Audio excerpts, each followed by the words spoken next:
Gitu ya, Pak Eka. Mana nih Pak Eka Mau pergi? pergi soalnya. Ya oke ya, mari. Nah, minta tolong Mari berdoa ya kita. Pak Eka. Ya baik ya. Ya. Bapak, kami sungguh bersyukur untuk sore hari ini. Kami bersyukur karena kami mendapat kekuatan kembali untuk bersama-sama belajar. Kiranya Tuhan menyertai kami, Bu Asnat juga disertai, dan kami semua. Roh Kudus pimpinlah kami sehingga diskusi kami pada saat ini sungguh boleh membekali kami dalam kehidupan ini. Dalam kasih Tuhan Yesus Kristus kami berdoa. Amin. Amin. Terima kasih Pak Pendeta Eka. Inggih, Bu. Ya, saya share screen dulu ya.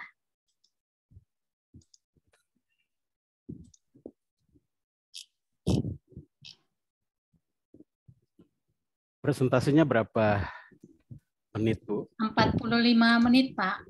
Ya. Tapi nanti kita agak molor 10 menit karena kita mulainya telat juga. Iya. Nanti kalau kurang 10 menit saya diingatkan ya, Pak ya. Iya, jadi nanti presentasinya berakhir di jam 5 ya, Bu? Ya, sekitar jam 5. Ya. Gitu ya, Pak? Iya, siap. Nah, saya mulai sekarang. Tema kita di sesi yang terakhir adalah tentang perceraian dan perkawinan kembali. Nah, ini saya bicara secara khusus tentang perceraian Kristen ya. Nah, untuk Indonesia secara keseluruhan itu data tahun 2016 sekitar 350.000 kasus perceraian. Ini yang tercatat. Yang tidak tercatat lebih banyak lagi. Ya, jadi kalau 350.000 kasus perceraian, nah ini dihitung sekitar 959 kasus perceraian per hari, Pak. Ya, nah itu kemudian 40 perceraian setiap jam dan 70% yang minta bercerai itu justru adalah pihak istri. Ya, dan alasan perceraian adalah karena masalah ekonomi, KDRT, perselingkuhan, dan juga pengaruh media sosial. Nah, kalau kita lihat di internet ya, itu di masa pandemi ini tingkat perceraian itu jauh lebih tinggi, ya bisa sampai 75% naiknya, ya seperti yang saya sudah singgung minggu lalu, dan termasuk di keluarga-keluarga Kristen, ya. Jadi sekarang bukan hanya yang non Kristen, tetapi juga yang Kristen banyak pasangan yang bercerai. Ya, kita bisa amati sendiri di gereja kita masing-masing. Ya, banyak yang mulai bercerai, baik yang melaporkan maupun yang tidak melaporkan. Nah, kendati banyak yang bercerai, tetapi perceraian itu sendiri sebenarnya di kalangan Kristen belum bisa diterima. Ya, jadi masih ada pro dan kontra. Nah, bagi mereka yang menolak perceraian, mereka mengatakan bahwa apa yang telah dipersatukan oleh Tuhan itu tidak boleh diceraikan oleh manusia, ya, kecuali oleh maut. Dan dasarnya adalah ini pada Matius 19 ayat 6. Nah, selain karena teks Alkitab ini juga menolak perceraian dengan karena ada pro dan kontra ini, kami yang lalu dari Pusat Studi Teologi Feminis itu melakukan penelitian, ya, penelitian tentang pro dan kontra terhadap perceraian itu sendiri. Nah, hasilnya adalah yang menolak perceraian dengan alasan apapun atau tidak setuju dengan perceraian itu ada sekitar 54,1%, ya, yang setuju bahwa tidak boleh bercerai. Sedangkan yang setuju itu hanya 23 sekian persen dan yang ragu-ragu itu 2%, ya.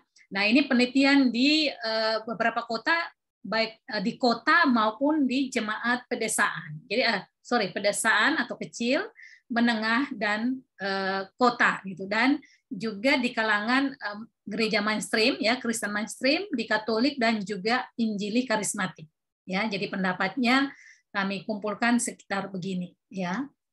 Nah, tetapi ada yang kalau alasan ekonomi itu 76,3% tidak setuju dengan perceraian. Jadi masalah ekonomi tidak menjadi alasan untuk bercerai. Nah, tetapi ada 6,1% yang setuju. Dan yang ragu-ragu itu ada 17,6%. Nah, alasan perselingkuhan itu tidak setuju 48,3%, tetapi ada 28,8% yang setuju dan 22,7% yang ragu-ragu. Alasan KDRT 49,2% yang tidak setuju. Jadi walaupun KDRT tetap perceraian tidak boleh. Dan 26,8% setuju, 23,9% itu ragu-ragu. Nah, dari sini kita melihat bahwa persentase perceraian, ya, persetujuan terhadap perceraian dengan alasan perselingkuhan dan KDRT itu lebih tinggi, ya, lebih tinggi. Jadi kalau alasannya karena perselingkuhan dan KDRT itu boleh bercerai, tetapi kalau ekonomi itu tidak boleh, ya. Jadi angka persetujuannya lebih kecil, hanya 6,1%. Nah, kita melihat sekarang alasan-alasan mereka yang pro dan kontra terhadap perceraian. Nah, yang pro terhadap perceraian atau setuju terhadap perceraian itu dengan alasan bahwa perceraian boleh dilakukan sebagai pilihan terakhir. Jadi setelah segala upaya perdamaian misalnya atau pendampingan pastoral tidak berhasil, maka perceraian itu adalah pilihan yang terakhir untuk menyelesaikan masalah, terutama kalau masalahnya adalah KDRT. Nah, alasan yang kedua adalah mereka berpendapat bahwa ya daripada anak-anak menderita ya setiap hari berkelahi orang tuanya dan mereka menyaksikan itu, ya lebih baik kalau orang tua mereka bercerai. Apalagi kalau melihat ibu mereka yang sering kali dipukuli, dimarahi, dicaci maki oleh ayah mereka. Ya, jadi apa ya? Mereka lebih bagus atau hidupnya lebih bagus, lebih damai kalau orang tua mereka bercerai, gitu ya. Nah, ini terjadi kalau suami tidak ada niat untuk berubah. Jadi jalan terakhir adalah bercerai gitu. Ya mungkin dengan bercerai hubungan malah lebih baik gitu ya antara suami istri, mereka menjadi teman gitu. Dan perceraian itu juga bisa dalam rangka mengakhiri kekerasan yang dilakukan oleh suami. Jadi menolong istri tapi juga menolong suami supaya dia berhenti dari dosa dan kelakuannya yang penuh dengan kekerasan. Nah, juga dilihat bahwa anak-anak hidup lebih baik justru di dalam keluarga yang single parent daripada berdua ya utuh keluarganya tetapi setiap hari berkelahi. Ya. Jadi perceraiannya itu untuk bagaimana supaya hidup itu lebih damai dan membebaskan dari berbagai kekerasan yang terjadi. Nah, tapi juga banyak yang menolak perceraian dengan alasan bahwa perceraian itu sebagai pelanggaran atau dosa. Ya, jadi pernikahan, perkawinan itu adalah inisiatif Tuhan. Jadi seperti tadi ayat yang mengatakan Tuhanlah yang mempersatukan, tetapi kalau perceraian itu inisiatif manusia. Jadi manusialah yang mau menghancurkan perkawinan itu. Ya, jadi gambaran keluarga Kristen kita adalah suami istri anak gitu ya, gambaran keluarga yang utuh. Jadi bukan yang single parent gitu. Dan perceraian itu dianggap sebagai mengingkari janji perkawinan. Ya, jadi apapun yang terjadi kecuali maut yang memisahkan. Jadi tidak boleh bercerai. Nah, juga dilihat bahwa anak-anak korban perceraian seringkali mengalami masalah psikologis ya atau masalah di sekolah. Ya, kesulitan tidur misalnya atau lari ke narkoba, mabuk gitu ya sebagai pelampiasan terhadap kekecewaan mereka. Bahkan juga ada yang takut kawin, bukan hanya takut kawin, mendekati perempuan juga takut atau didekati laki-laki juga takut gitu ya. Mau jatuh cinta, mau menikah itu trauma ya karena pengalaman dari melihat kedua orang tua mereka. Jadi yang perempuan takut terhadap laki-laki, yang laki-laki takut terhadap perempuan, jadi tidak mau kawin. Dan juga hasil penelitian menunjukkan bahwa perkawinan kembali, ya kalau yang bercerai itu lalu kemudian menikah lagi, itu baik untuk orang tua, tetapi tidak untuk anak-anak. Dan juga hasil penelitian menunjukkan 1:10 orang yang mengalami kebahagiaan setelah perceraian. Jadi dari sini disimpulkan bahwa perceraian bukan solusi untuk masalah rumah tangga, ya. Dan biasanya setelah bercerai, standar hidup anak dan ibunya, karena biasanya banyak anak ikut ibunya, itu menurun gitu ya. Sedangkan standar hidup untuk suami itu naik karena dia tidak punya tanggungan istri dan anak lagi gitu. Jadi uangnya ya untuk dia semua, sementara untuk istri dan anak itu turun karena apalagi kalau dia tidak punya penghasilan sendiri. Ya, jadi menderita harus mencari pekerjaan ya untuk menghidupi kehidupan mereka. Nah, di samping yang lain juga anak akan kehilangan kontak dengan ayahnya. Apalagi kalau dia masih kecil dan dia tidak punya figur ayah di dalam kehidupannya. Ya. Nah, kemudian juga dikatakan bahwa entah itu hidup di keluarga yang berkonflik maupun di keluarga yang bercerai, sebenarnya sama-sama merusak emosi dan perkembangan anak. Jadi jadi kalau yang kontra ini mengatakan ya udah jalani aja kehidupan yang penuh konflik itu gitu ya, apalagi firman Tuhan melarang gitu. Nah, kemudian kita lihat di Alkitab sikap Yesus terhadap perceraian. Markus 10 ayat 1 sampai 9 itu dikatakan bahwa perceraian diizinkan dengan alasan terjadi persinahan. Dan di sini tidak dikatakan kalau alasannya kekerasan. Jadi kalau perceraian, kalau persinahan boleh bercerai, tapi kalau kekerasan itu tidak dikatakan di sana. Nah, Ulangan dan ini didasarkan pada Ulangan 24 ayat 1 bahwa perceraian diizinkan karena ketegaran hati kaum laki-laki. Ya, kaum laki-laki terhadap istri mereka. Jadi Musa mengatakan tidak boleh bercerai, tetapi karena laki-lakinya memang tegar tengkuk, ya akhirnya diizinkan supaya istri itu bisa punya surat cerai ya dan dia bisa menikah lagi. Sebab kalau dia nggak punya surat cerai, maka pernikahannya kemudian itu akan dianggap sebagai tindakan persinahan. Ya. Kemudian Kejadian 1 ayat 27 itu dilihat sebagai perkawinan adalah suatu kemitraan yang sejajar antara laki-laki dengan perempuan. Ya, laki-laki dengan perempuan, di mana laki-laki lalu bersatu dengan istrinya ya dan mereka menjadi satu dan tidak boleh diceraikan oleh manusia. Jadi itu yang mendasari kenapa tidak boleh bercerai dan boleh bercerai kalau alasannya zina. Kemudian masalah Matius 19 ayat 6 paralel dengan Markus 10 tadi, cuma di sini ada tambahan. Barang siapa menceraikan istrinya kecuali karena zina, lalu kawin lagi dengan perempuan lain, ia berbuat zina. Jadi Yesus memperbolehkan perceraian, tetapi hanya yang berkaitan dengan zina. Tapi sebenarnya tidak boleh bercerai, ya. Tapi karena dalam situasi khusus itu diperbolehkan atau ditolerir, ya, bukan memerintahkan supaya bercerai, tetapi mentolerir perceraian itu karena konteks yang terjadi. Nah, Markus 10 ayat 10 sampai 12 dikatakan barang siapa yang menceraikan istrinya lalu kawin dengan perempuan lain, ia hidup dalam persinahan terhadap istrinya itu. Dan jika istri menceraikan suaminya dan kawin dengan laki-laki lain, dia juga berbuat zina. Demikian juga Markus 10 ayat 2 sampai 9 dan ini mewakili pandangan Yahudi ya. Jadi karena suami yang menceraikan istri. Sedangkan Markus 10 ayat 10 sampai 12 ini mewakili pandangan suami karena istri ternyata bisa menceraikan suami. Jadi Yunani itu suami dan istri bisa menceraikan pasangannya. Sedangkan kalau Yahudi hanya suami yang punya hak untuk menceraikan istrinya.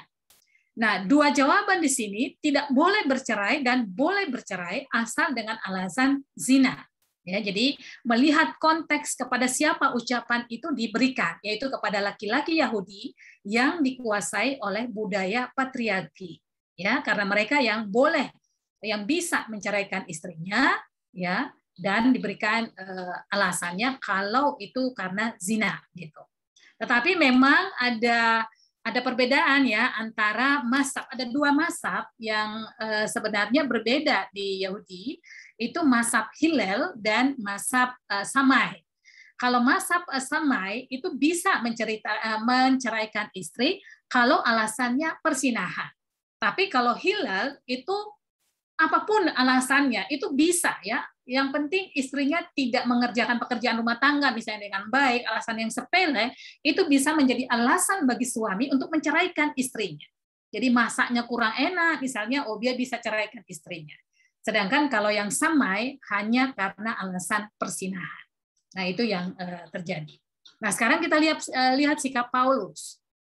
Ini di 1 Korintus 7. Jadi konteks Korintus, ya, masyarakat Yahudi hanya laki-laki yang boleh menceraikan istrinya, ya, sedangkan masyarakat Yunani bisa juga dilakukan oleh perempuan. Nah, ayat 10 sampai 11 ini kepada orang-orang yang telah kawin Tuhan perintahkan. Jadi Paulus membedakan mana perintah Tuhan dan mana perintah apa yang dia katakan, ya, yang mana yang dari dia sendiri gitu.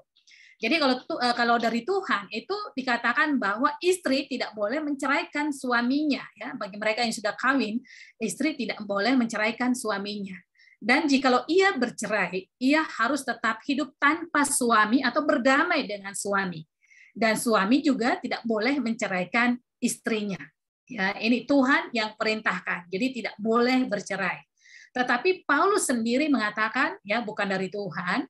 Dia mengatakan kepada orang-orang yang sudah menikah, kalau ada seorang saudara beristrikan seorang yang tidak beriman dan perempuan itu mau hidup bersama-sama dengan dia, janganlah diceraikan. Ya, begitupun sebaliknya, suami yang beristrikan yang tidak beriman tidak boleh diceraikan.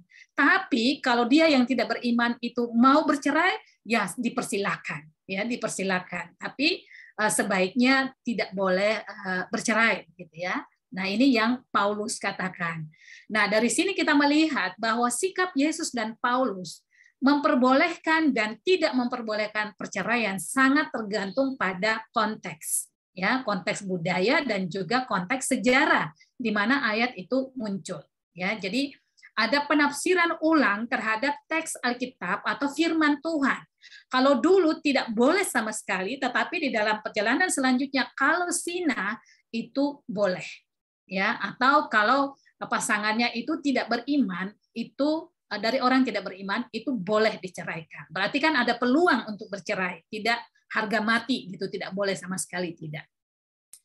Nah, seluruh isi Alkitab ini dikatakan Allah bertindak dan apa yang menjadi kehendak Allah, ya termasuk di dalam diri Yesus adalah bagaimana Yesus atau Allah berusaha mengembalikan kehidupan itu seperti semula, ya, yaitu pada kehidupan yang penuh damai sejahtera. Ya, hubungan yang serasi di antara semua ciptaan itu yang diinginkan oleh Allah dan juga oleh Tuhan Yesus. Jadi Tuhan Yesus datang untuk memulihkan semua yang rusak dan membebaskan mereka yang tertindas dan menderita. Jadi inti dari Alkitab itu adalah kasih yang membebaskan. Nah, kalau keluarga hidup di dalam penderitaan, berarti kan tidak ada kasih di situ. Tidak ada kebahagiaan di situ, tetapi yang ada justru adalah kekerasan dan penindasan. Dan karena itu, ya, kita bisa melihat bahwa larangan bercerai itu mungkin bisa dipikirkan ulang. Ya, jadi Yesus melarang bercerai itu dengan pemahaman suatu masyarakat yang ideal, gitu ya, seperti di Firdaus, yang bahagia. Ya, jadi bagaimana larangan bercerai itu supaya mempertahankan yang ideal itu. Tetapi kalau dalam kenyataan tidak seperti yang diharapkan, ya mungkin bercerai itu bisa menjadi alternatif untuk mencapai kebahagiaan. Seperti yang saya katakan, mungkin berpisah itu lebih baik daripada terus bersama tetapi saling berkonflik gitu ya, apalagi dengan melakukan kekerasan. Nah, karena itu perceraian tidak boleh. Memang tidak boleh dan kita memang tidak menuliskan aturan boleh bercerai, tidak.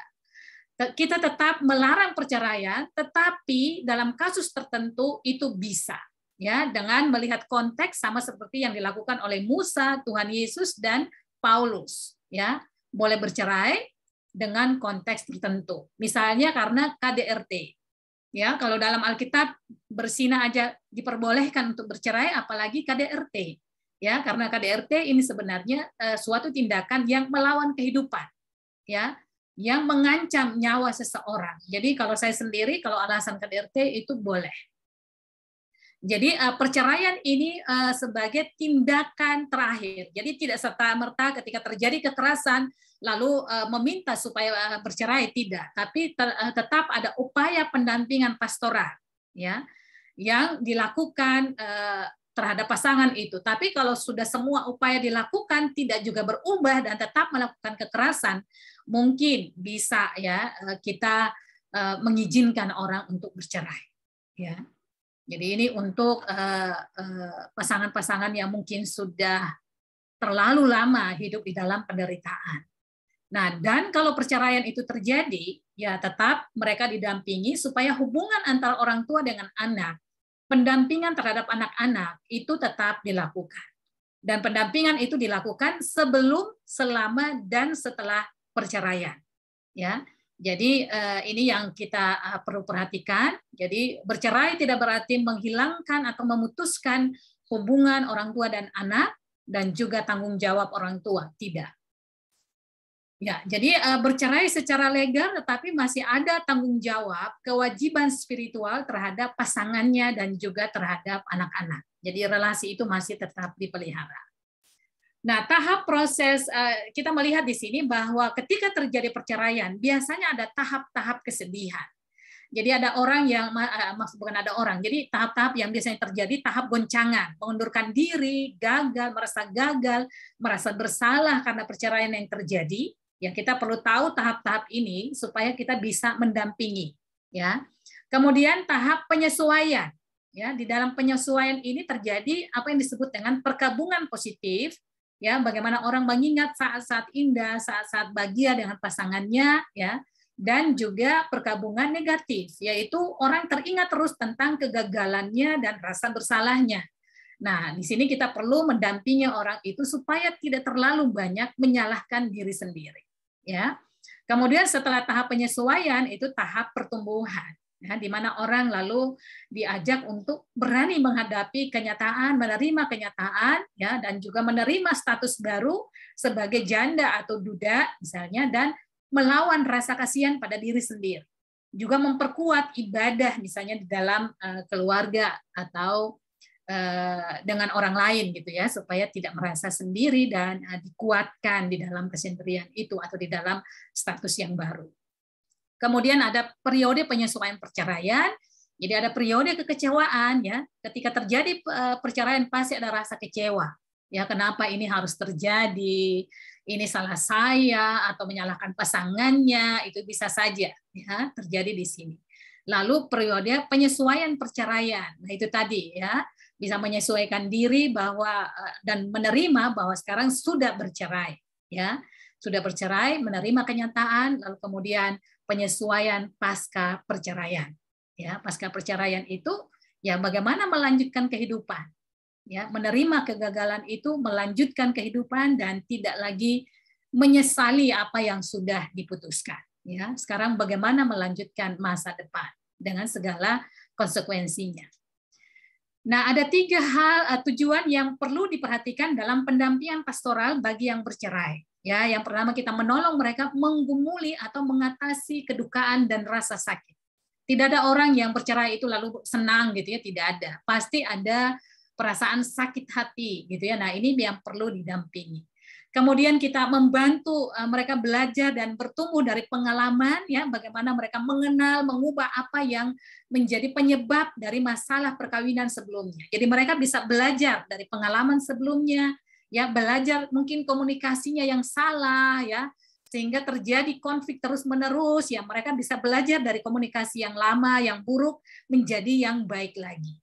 Kemudian mereka juga mungkin bisa diberikan keterampilan bagaimana mengolah konflik, ya, supaya konflik itu tidak menjadi besar apalagi menjadi merusak gitu ya, atau melakukan kekerasan.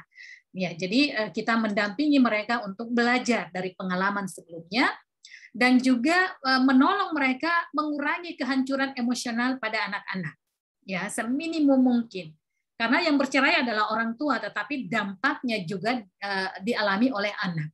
Seringkali banyak orang yang hanya memperhatikan mereka yang bercerai saja, tetapi tidak memperhatikan anak-anak. Mereka dianggap oh anak kecil nggak tahu apa-apa gitu ya. Padahal sebenarnya mereka sangat-sangat menderita juga terhadap perceraian dari kedua orang tua mereka. Nah, karena itu perlu dikuatkan dan juga membahas beberapa tema ya bagi yang bercerai itu, bagaimana pemeliharaan anak, ya, bagaimana pekerjaan, bagaimana kehidupan seksual selanjutnya, bagaimana pertumbuhan pribadi, keuangan, masalah hukum misalnya, pembagian warisan. Nah, itu perlu diperhatikan. Nah, kendati demikian, perceraian tetap dihindari. Ya, jadi pertanyaannya sebenarnya bukankah boleh bercerai atau tidak? Ya, boleh kawin lagi atau tidak? Tetapi yang paling penting adalah bagaimana atau apa yang harus dilakukan supaya tidak terjadi KDRT atau kekerasan di dalam rumah tangga. Sebenarnya banyak perempuan yang sebenarnya tidak menginginkan perceraian. Mereka hanya menginginkan kekerasan itu berhenti. Ya, ingat, kekerasan itu berhenti. Sehingga kalau mereka pun bercerai sebenarnya itu sesuatu pilihan yang sangat berat atau katakanlah pilihan yang buruk di antara yang buruk, ya. Itu yang terpaksa diambil. Nah, karena itu kita juga perlu memberikan konseling pranikah, ya. Kalau selama ini kita mengabaikan konseling pranikah, baiklah kita menatahnya kembali atau memperhatikannya kembali. Kemudian juga konseling pasca nikah. Ya, konseling pasca nikah itu juga seringkali diabaikan gitu. Nah, sekarang saya masuk di perkawinan kembali. Nah, perkawinan kembali itu tepat atau bisa diterima itu jika salah satu melakukan pelanggaran seksual dan tidak bertobat. Ya, artinya tidak setia dengan pasangannya, ya bisa saja lalu terjadi perkawinan kembali. Ya. Yang kedua adalah jika salah satunya bukan Kristen, ya, dan ingin meninggalkan pasangannya yang Kristen, ya dia bisa kawin lagi gitu. Kemudian jika salah satu terus menindas yang lain, misalnya secara emosi kah, fisik atau psikis, nah itu bisa ya bercerai lalu kemudian menikah kembali. Nah, posisi konselor di sini adalah dia perlu punya pemahaman, pandangan tentang apa itu bercerai, apa itu perceraian gitu ya, dan apa itu perkawinan kembali. Kalau kita lihat di Maleakhi 2 ayat 14 sampai 16 itu memang Allah tidak setuju ya dengan perceraian. Sama tadi dengan Musa, Yesus, Paulus gitu tidak setuju dengan perceraian ya, tetapi dalam konteks tertentu bisa saja itu diterima gitu ya. Dan kalau misalnya mau nikah lagi itu perlu memang persiapan yang jauh lebih besar dibandingkan dengan perkawinan pertama. Artinya ini berat gitu ya, karena perkawinan yang kedua ya jangan sampai nasibnya sama dengan perkawinan yang pertama. Jadi perlu dipersiapkan dengan baik supaya tidak lagi timbul masalah dan tidak lagi timbul perceraian.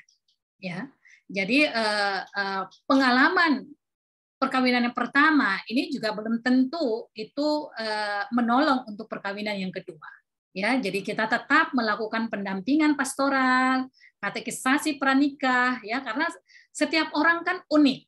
Ya, suami yang pertama atau istri yang pertama berbeda dengan istri atau suami yang kedua. Ya, jadi tetap dilakukan pendampingan pastoral. Nah, kemudian yang perlu juga dibahas dalam masalah perkawinan kedua adalah masalah uang. Ya, anak-anak tiri, mertua, ya, mertua yang baru, mantan dan lain sebagainya, ini perlu dibicarakan juga dalam pendampingan pastoral mau menikah lagi. Termasuk juga bagaimana melakukan penyembuhan perceraian sebelum perkawinan kembali.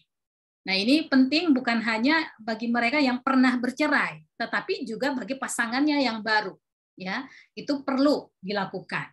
Dan sesi di situ yang dibicarakan adalah tentang pasangan, tentang anak-anak kandung, ya, tentang calon anak tiri kalau mereka membawa anak dari perkawinan sebelumnya. Itu perlu dibahas, ya, jangan dihindari, tetapi perlu dibahas karena ini yang seringkali bikin masalah di dalam perkawinan kedua atau perkawinan kembali. Nah, topik-topik untuk diskusi itu bisa misalnya pola-pola relasi dengan pasangan sebelumnya. Bagaimana relasi dengan pasangan sebelumnya, apa yang cara-cara yang konstruktif, mana yang destruktif ya, yang menimbulkan masalah ya pada perkawinan yang kedua. Apa yang bisa dipelajari tentang diri sendiri dari perceraian? Apa kesalahan saya ya dalam perceraian yang terjadi? Jadi introspeksi diri, ya, menerima kesalahan, mengoreksi diri supaya nanti tidak terjadi di perkawinan kembali atau di perkawinan kedua. Kemudian juga perlu membicarakan penghargaan pada masa lalu seseorang. Kita menolong mereka untuk mengidentifikasi di mana wilayah-wilayah yang menimbulkan luka atau sesuatu yang agak sensitif ya untuk dibicarakan bersama. Dan pasangan yang baru diajak hadir di situ, ya, dia juga boleh mendengarkan dan juga boleh merespon apa yang dibicarakan, tentu dengan sikap yang bijaksana, jangan dengan cemburu gitu ya, tetapi dengan sikap yang bijaksana, memahami situasi yang ada dan juga berusaha untuk menerimanya, seperti itu, ya. Nah, perkawinan pertama yang dulu itu ya, yang pertama seringkali keluarga sendiri atau keluarga orang tua kita itu menjadi kriteria yang mau kita terapkan di dalam perkawinan pertama, ya. Tetapi di perkawinan kedua seringkali perkawinan pertama itu yang jadi kita orang sering membanding-bandingkan. Oh, dulu di perkawinan pertama saya begini, yang sekarang begini. Ya, kalau yang dulu lebih baik, ini yang kedua ini yang selalu dikritisi gitu kan. Oh, ini jelek, tidak seperti yang dulu gitu. Atau sebaliknya, yang sekarang baik lalu kita mengkritisi yang sebelumnya, ya, yang pertama gitu. Wah, yang pertama itu buruknya minta ampun ya. Ini harus dibicarakan supaya kita jangan membanding-bandingkan. Karena bagaimanapun perkawinan yang kedua adalah unik ya, sebagaimana perkawinan yang pertama. Kita juga membahas harapan-harapan yang realistik, ya, baik itu dari diri sendiri maupun dengan pasangan yang baru. Juga untuk anak tiri nanti, bagaimana harapan yang kita inginkan, ya, kepada diri sendiri, apa yang harus saya lakukan, begitu juga pasangan dan juga anak tiri gitu, ya, supaya bisa memahami situasi yang ada. Bisa juga identifikasi dan evaluasi harapan tersebut. Ya, dibicarakan harapan itu supaya mengurangi konflik dan ketidakpuasan yang mungkin timbul, ya. Ini yang perlu kita lakukan. Kemudian penyembuhan luka masa lalu, jadi jangan membawa luka itu, ya, apalagi di dalam relasi dengan pasangan yang baru, karena luka itu bisa mempengaruhi relasi itu dan bisa memperburuk gitu ya. Jadi menerima luka masa lalu, ya, kemudian supaya bisa menerima masa kini dan juga masa depan. Nah, kemudian mantan tidak boleh dibenci, ya, tetap ada kontak dengan mantan, apalagi kalau ada anak ya yang dibawa, itu masih menjadi tanggung jawab dari mantan, ya. Jadi perlu membicarakan bersama dengan mantan tentang finansial, tentang anak-anak, tentang bisnis mungkin yang masih dijalankan, atau tentang mertua, ya. Mertua walaupun itu mantan mertua ya tetap pernah menjadi mertua, jadi tidak boleh diabaikan gitu. Kemudian anak-anak dari perkawinan pertama. Kalau di luar negeri, di Jerman misalnya, itu walaupun bercerai, suami atau ayah itu masih punya tanggung jawab. Jadi dia masih membiayai anak sampai dia selesai kuliah, dan juga di pengadilan diputuskan ya bahwa harus ada tanggung jawab keuangan. Lalu kemudian juga waktu. Jadi misalnya dalam 1 minggu 2-3 hari untuk anak dengan ibunya, nanti 4 hari berikutnya anak dengan ayahnya. Itu harus terjadi. Jadi walaupun bercerai, kontak antara anak dengan ayahnya atau anak dengan ibunya itu tidak boleh hilang. Ya, itu akan diperiksa oleh pengadilan. Jadi ada perjanjian bersama antara kedua orang tua bagaimana memelihara dan mendidik anak-anak mereka. Nah, juga perlu dibicarakan di sini untuk tidak menggunakan anak-anak untuk kembali kepada mantan, ya, atau untuk kita jangan mengkritik mantan dan menceritakan kejelekan mantan itu kepada anak dengan harapan supaya anak itu membenci ayahnya misalnya. Tidak boleh seperti itu. Ya. Kemudian pasangan yang baru perlu memberikan penguatan ya kepada pasangan ya yang pernah menikah itu supaya tidak membawa luka dan dendam terhadap mantan. Itu seperti yang saya katakan. Dan perlu juga menciptakan teman-teman yang baru ya. Perlu mengalokasikan waktu bersama, jalan-jalan misalnya atau makan bersama, itu bisa dilakukan. Nah, ini ada 3 R ya yang perlu kita perhatikan. Resolve ya. Ini bagaimana pendamping atau konselor misalnya atau pendeta mengeksplorasi bagaimana seseorang bisa menyelesaikan relasinya dengan mantan. Ya, apakah masih ada perasaan tertentu terhadap mantan? Bagaimana nanti relasi keluarga dan teman ya dari perkawinan sebelumnya, Apakah ada memori-memori yang positif dan negatif dari perkawinan sebelumnya? Bagaimana kontak dengan mantan untuk anak-anak? Nah, ini yang disebut dengan resolve, ya. Bagaimana memecahkan atau menyelesaikan persoalan-persoalan tersebut. Kemudian juga seperti yang saya sudah katakan, menerima luka, penderitaan, dendam, amarah, ketakutan, gitu ya. Itu perlu diterima, jangan dihindari, diterima lalu kemudian disembuhkan, ya.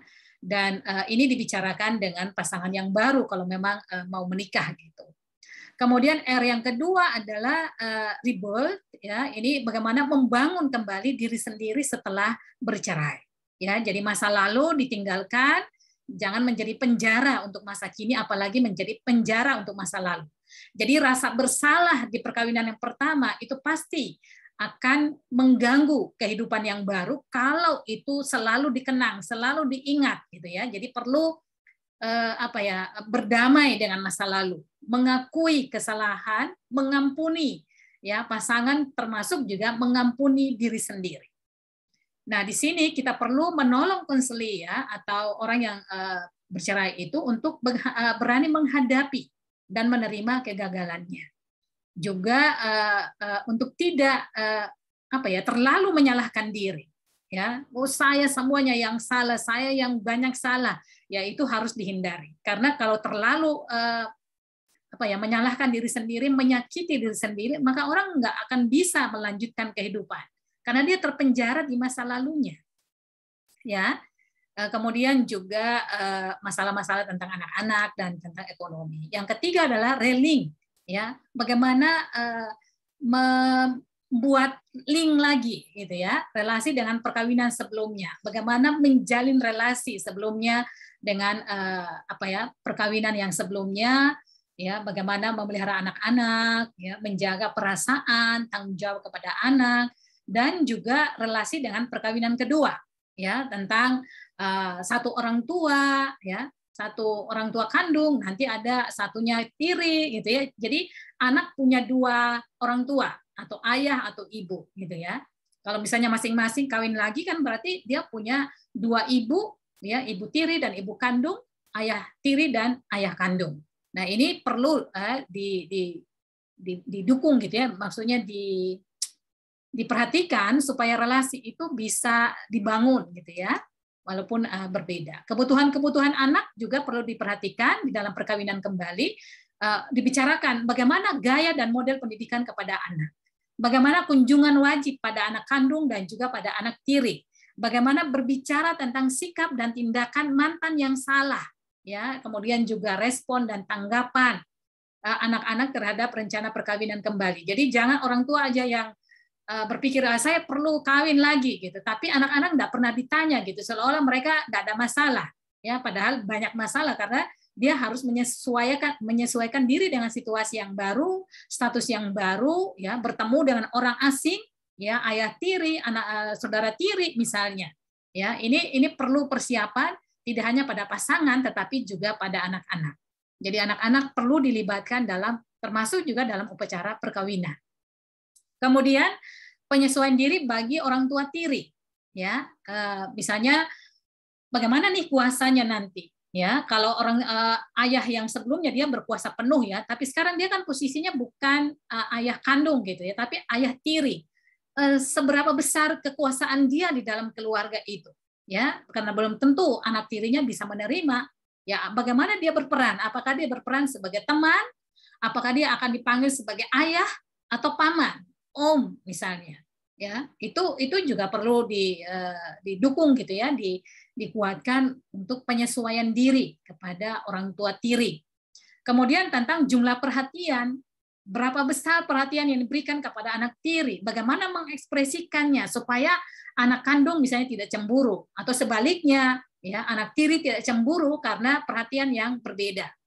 Konflik peraturan, ya, mana yang penting, mana yang tidak, itu perlu dibicarakan bersama juga. Dan masalah finansial, ya, karena harus membagi keuangan itu untuk anak kandung, ya, dengan anak tiri misalnya, ya. Jadi ini cukup berat dari segi ekonomi, gitu. Kemudian loyalitas terhadap anak kandung, masalah seksual misalnya, karena bisa terjadi ayah tiri itu suka dengan anak perempuannya, anak perempuan tiri. Itu pernah terjadi gitu ya. Atau ibu tiri suka dengan anak tirinya yang laki-laki.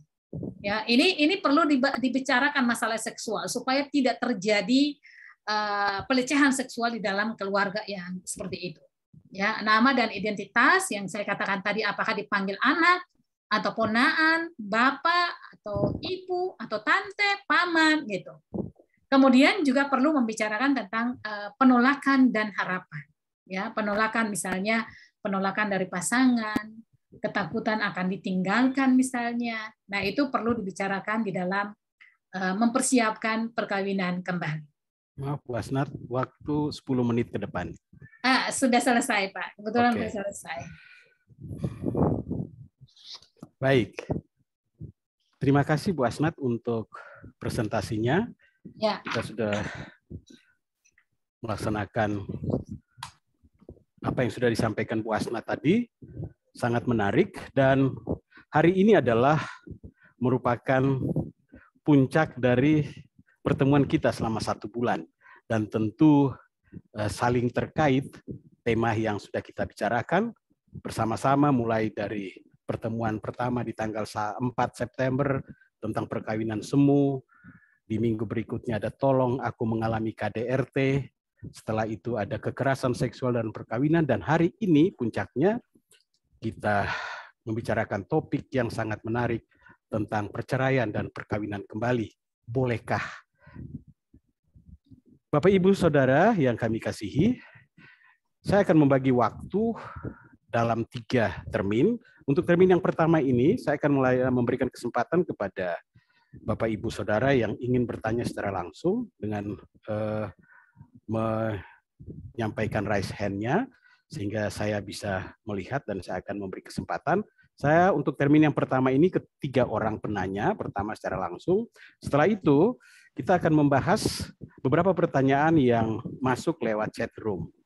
Dan nanti jika ada waktu, kita akan membuka sesi yang kedua untuk pertanyaan secara langsung. Baik, Pak Andarias Pariakan sudah mengangkat tangannya. 1. Yang kedua ada Bapak Teguh Haryanto. Saya masih memberi kesempatan 1 lagi. Jadi kesempatan pertama kepada Pak Andarias. Nanti yang kedua kepada Pak Teguh. 1 lagi kesempatan kepada Bapak, Ibu, Saudara yang akan bertanya. Elisa. Oke, Ibu Elisa. Atau Bapak Elisa, Ibu Elisa. Baik, saya beri kesempatan, Bu Asnat, apakah 3 penanya secara langsung bertanya semua, baru Ibu akan menjawab pertanyaannya, atau satu persatu? Seperti biasanya, Pak. Oke. Jadi baik. Semua dulu bertanya, baru saya sekaligus menjawab.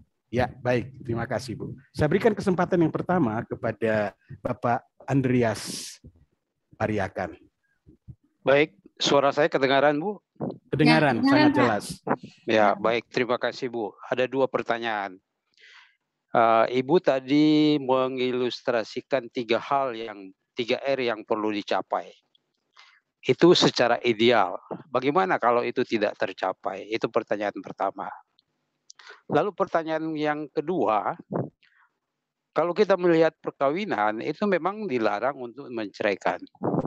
Nah, pada saat mereka sudah cerai dan kawin kembali masing-masing, lalu tiba-tiba kita tidak tahu angin dari mana, mereka rukun kembali, rujuk kembali, dan terjadi hubungan yang harmonis lagi. Itu gimana, Bu? Terima kasih. Ini kayaknya pertanyaan yang kemarin itu ya, yang lalu ini ya, Pak ya? Oh, lain lagi nih, Bu. Oh, karena ada yang tanya sama seperti ini. Lain lagi. Yang kemarin maksudnya ya? Ya, saya nggak tahu itu kalau sudah ada pertanyaan begitu. Boleh, ya. Baik, terima kasih Pak Andarias. Terima kasih Pak Andarias. Kesempatan yang kedua. Terima kasih. Pak, yang kedua, saya beri kesempatan kepada Pak Teguh. Persilakan. Pak Teguh. Iya, baik. Salam Bu Asnat, Pak Demes. Salam semua. Selamat sore. Saya mau bertanya 3 hal sebetulnya, tapi Pak Andreas tadi sudah menyinggung sedikit, tapi saya ulang nanti nggak apa-apa. Yang pertama, Bu, apakah perkawinan, perceraian, lalu kawin lagi, itu termasuk drama perkawinan? Ya rasanya kok rumit sekali ini. Atau hanya sekedar orang menanggap, nggak apa-apa lah, ini drama-drama aja lah. Mau diulang berapa kali juga nggak apa-apa. Kan ada orang yang kawin cerai bisa 3, 4 kali, 5 kali. Begitu. Akhirnya di dalam pikiran dia ini kawin itu cuma drama-drama aja. Seumur hidup dia akan begitu. Entah punya anak atau enggak. Begitu ya. Satu. Yang kedua, proses untuk kawin lagi itu kan sebetulnya lebih berat. Ibu tadi katakan begitu ya. Benar. Lebih berat itu kan berarti tanggung jawabnya itu lebih banyak sebetulnya. Lalu kemudian faktor-faktor yang harus dilihat dan disimak dan diperhitungkan itu juga lebih banyak. Nah, pihak-pihak mana saja selain gereja? Kalau gereja saja saya rasa tidak mampu. Kalau di negara-negara itu, negara-negara maju itu ada dinas sosial gitu yang memperhatikan anak-anak ya, karena perceraian, bagaimana mereka diperhatikan, dipantau betul-betul itu, ya apakah anak ini terlantar atau tidak. Tapi kalau saya lihat di Indonesia kan nggak begitu, Bu. Ya kalau cerai ya udah, ini anak kayaknya udah nggak ada yang diperhatikan aja, mau ikut siapa, ikut neneknya atau apapun. Ya. Bahkan anaknya ditelantarkan, dia jalan sendiri jadi gelandangan bisa aja. Rasanya kok enteng banget begitu. Ya kalau begitu ya, saya setuju kalau orang mau menikah lagi itu harus berat. Ya apa namanya tanggung jawabnya. Harus dipikirkan ulang, nggak cuma 10 kali, 100 kali. Begitu mas saya. Yang ketiga, tadi ada pertanyaan dari Pak Andarias ya. Kalau orang sudah menikah lalu dia menikah lagi, bercerai lalu dia menikah lagi dengan pasangannya yang sama. Nah, itu kan seperti itu maksudnya. Pasangannya sama. Itu diperbolehkan atau apa? Lalu kemudian hal apa yang sangat diperhatikan kalau dia menikah lagi dengan pasangan yang sama? Terima kasih Bu Asnat. Ya, baik. Ya. Baik, terima kasih Pak Teguh. Kesempatan yang terakhir saya berikan kepada Ibu atau Bapak ya, Elisa. Silakan. Ya, baik. Terima kasih Pak Moderator. Ya. Terima kasih Ibu untuk materinya. Sebenarnya saya sudah tulis juga di bagian kolom chat, tapi saya ingin bertanya lebih langsung supaya dapat kebagian seperti itu. Pertanyaan saya, terlepas dari apa yang menyebabkan perceraian itu terjadi, bagaimana seandainya jika perceraian itu terjadi pada pasangan yang berbeda keyakinan, Bu? Bagaimana kita menyikapinya? Atau bagaimana gereja harus berperan seperti apa dalam menyikapi perceraian yang dari pasangan yang berbeda keyakinan? Karena kita tahu juga bahwa di tempat-tempat tertentu memperbolehkan pernikahan yang berbeda keyakinan. Nah, seandainya kalau terjadi perceraian pada pasangan itu, bagaimana sikap kita? Demikian dari saya, Bu. Terima kasih. Terima kasih, Bu. Baik, dipersilahkan Bu Asnat untuk 3 penanya ini. Ya, dari Pak Andarias ya, bagaimana kalau 3R tidak tercapai?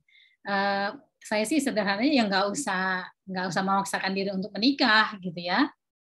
Kalau dia misalnya masih ingat masa lalu gitu ya, belum bisa berdamai dengan masa lalu, ya nggak usah memaksakan diri untuk menikah karena nanti nggak akan bahagia gitu ya, karena terus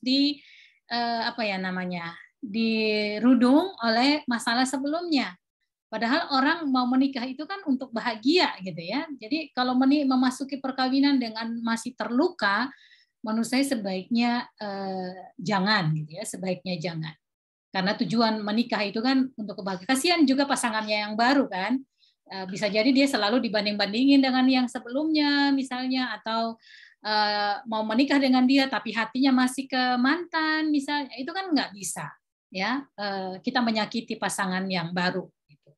Jadi memang 3R ini perlu diupayakan gitu ya, perlu diupayakan, dan untuk itu memang butuh waktu.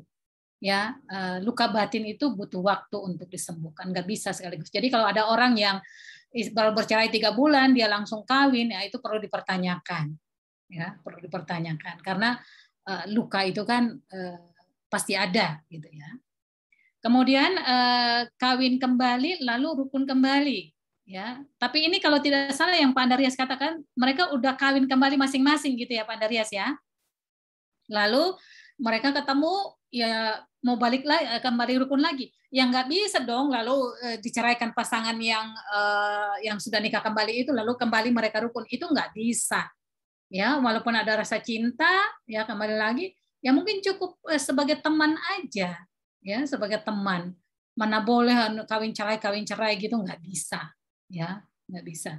Kalau gereja menurut saya sih paling baru cuma sekali ya, setelah bercerai sekali baru menikah lagi, udah nggak akan dinikahkan lagi berkali-kali gitu, nggak ada, ya karena orang harusnya belajar dari perkawinan yang pertama. Karena itu saya bilang persiapannya itu berat, ya dan butuh waktu yang serius, yang lama gitu oleh gereja, sehingga kita tidak melakukan kesalahan menikahkan orang, ya padahal dia pernah bercerai gitu ya. Nanti ada kemungkinan dia cerai lagi gitu. Kalau kita cuma asal-asalan atau sekedarnya aja mendampingi.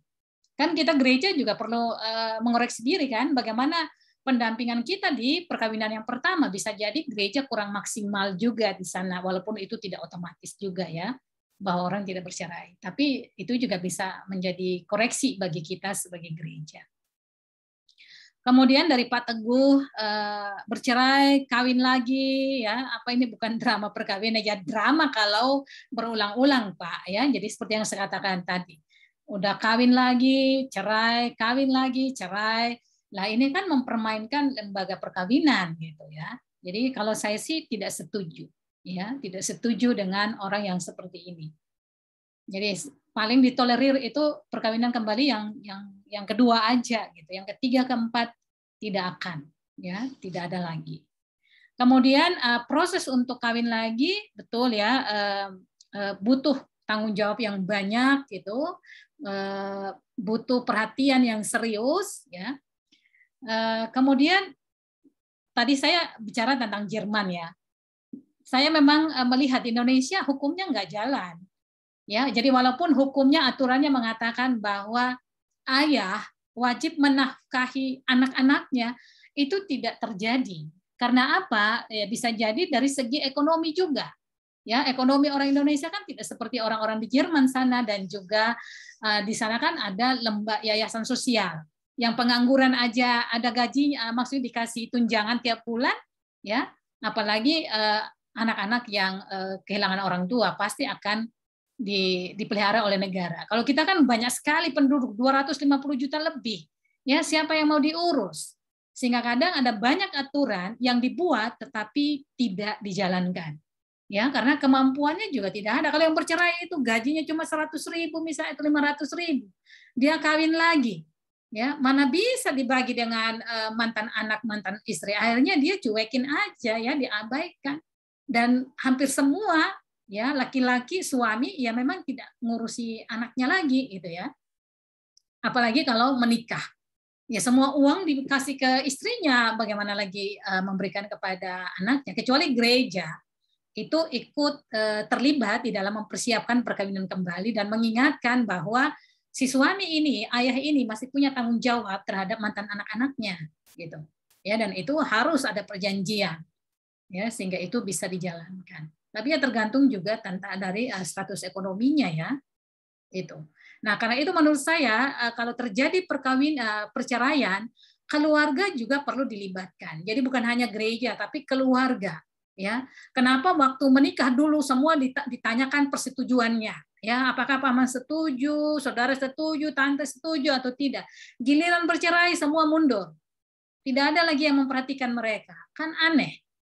Ya. Jadi keluarga tidak boleh meninggalkan mereka yang bercerai, dan gereja juga harus melibatkan keluarga dalam proses itu. Ya.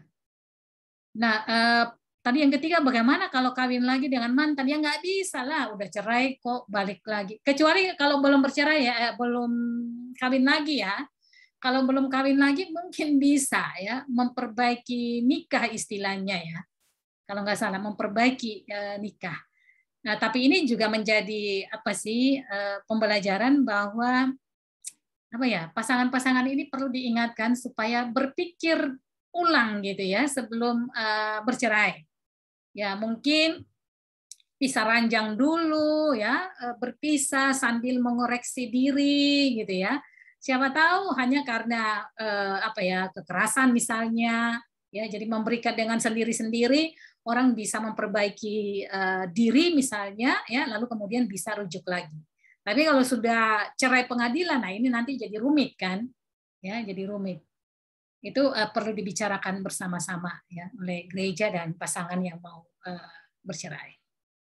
Karena kadang orang ini ya mengambil keputusan di saat emosi.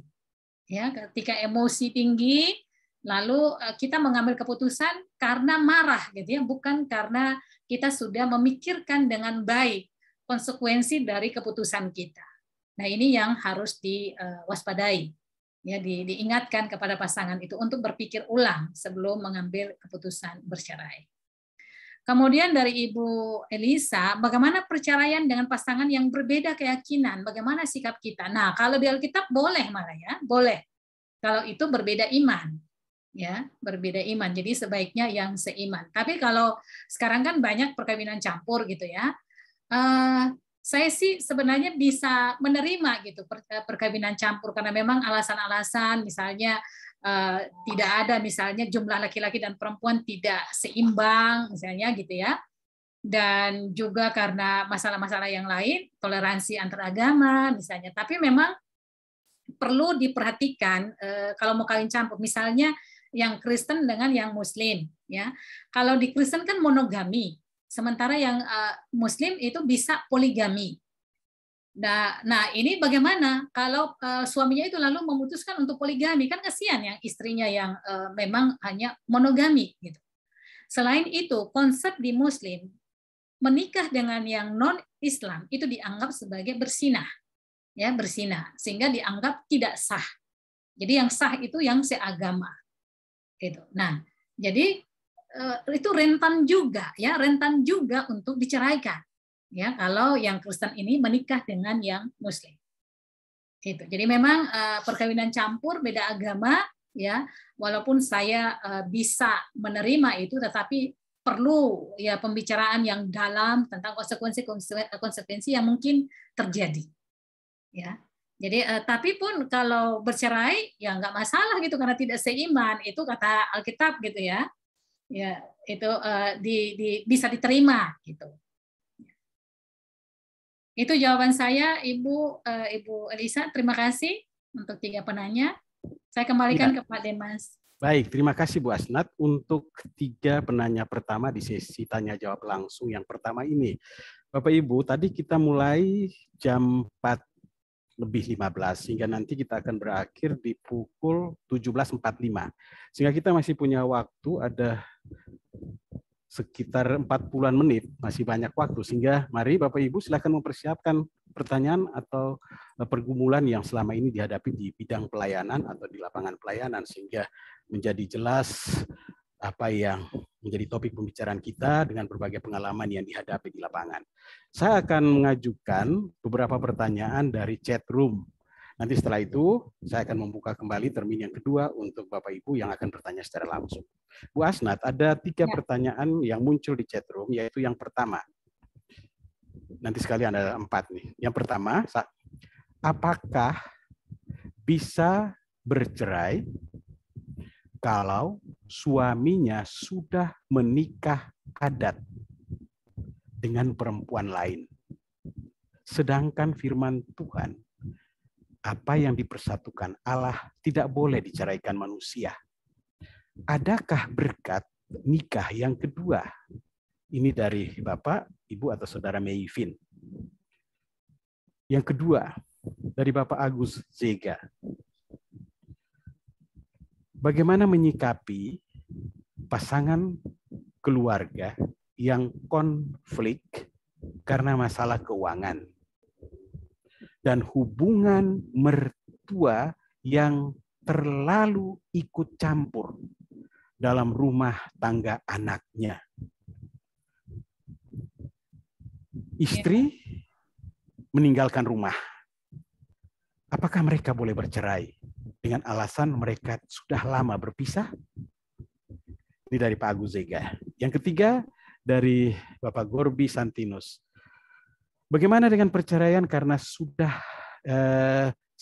yang satu meninggal dan menikah kembali? Itu 3 pertanyaan tadi. Oh, yang ketiga ini apa? meninggal gitu ya, pasangan. Ya, ya, pasangannya meninggal. Jadi bagaimana dengan perceraian karena yang satunya meninggal dan yang satu yang hidup itu menikah kembali. Itu yang ketiga, Bu. Dan yang terakhir, bisa sekaligus saja, Bu. Ini dari Bapak Mario Kalengkongan terkait pernikahan kembali. Bagaimana tindakan gereja terhadap pasangan cerai hidup yang menikah kembali tetapi tidak memiliki kejelasan akan status pernikahan sebelumnya? Menurut pengalaman saya, biasanya alasan yang digunakan cuma nikah gereja. Tidak ada pencatatan sipil. Dari alasan ini seolah-olah pernikahan gereja tidaklah terlalu berpengaruh. Kadang-kala sebagai pelayan, ini menjadi pergumulan yang dilematis. Jika meminjam kata Pendeta Stefanus, ada di persimpangan jalan terkait sikap yang harus diambil. Terima kasih. Jadi kira-kira ini dulu, Bu, ada 4 pertanyaan. Terus saya menekankan kembali dari Pak Agus Zega juga tadi menyinggung, Ibu ada presentasi tadi yang menyinggung tentang tetap baiklah dengan pasangan yang sudah diceraikan atau yang lama. Pak Agus bilang begini, loh ada kemungkinan dong bisa CLBK kalau terlalu dekat lagi dengan mantannya gitu. Bu, monggo silakan, ada 4 permasalahan ini. Silakan, Bu Asnat. Nggak boleh, Pak. Nggak boleh. Karena sudah memutuskan, jadi ya nggak boleh. Jadi walaupun cinta ya ditahan-tahan aja. Kantung jadinya, Ibu. Baik, yang pertanyaan pertama tadi, apakah bisa bercerai kalau suami sudah nikah adat? Apakah berkat nikah kedua? Apakah ada berkat nikah kedua? Ya, kalau nikah adat ya tetap dia belum sah ya, karena di negara ini kan kita punya hukum undang-undang. Jadi sah itu kalau menurut Undang-Undang tahun 74 sih sahnya perkawinan itu oleh agama masing-masing. Cuma memang masalah di negara kita yang mengikuti itu yang Muslim ya, nikah di KUA. Kalau yang Kristen beda-beda pendapat gitu ya. Jadi ada gereja yang mengatakan kami cuma memberkati, bukan mengesahkan. Sementara gereja yang lain tidak hanya memberkati tapi juga mengesahkan. Nah, ini konsekuensi ya. Kalau gereja mengatakan mengesahkan, berarti kan dia bisa menceraikan, ya, menghentikan perkawinan. Nah, itu yang oleh beberapa gereja tidak mau mengatakan mengesahkan, tapi hanya memberkati, ya. Nah, tapi itu kita kembali ke undang-undangnya.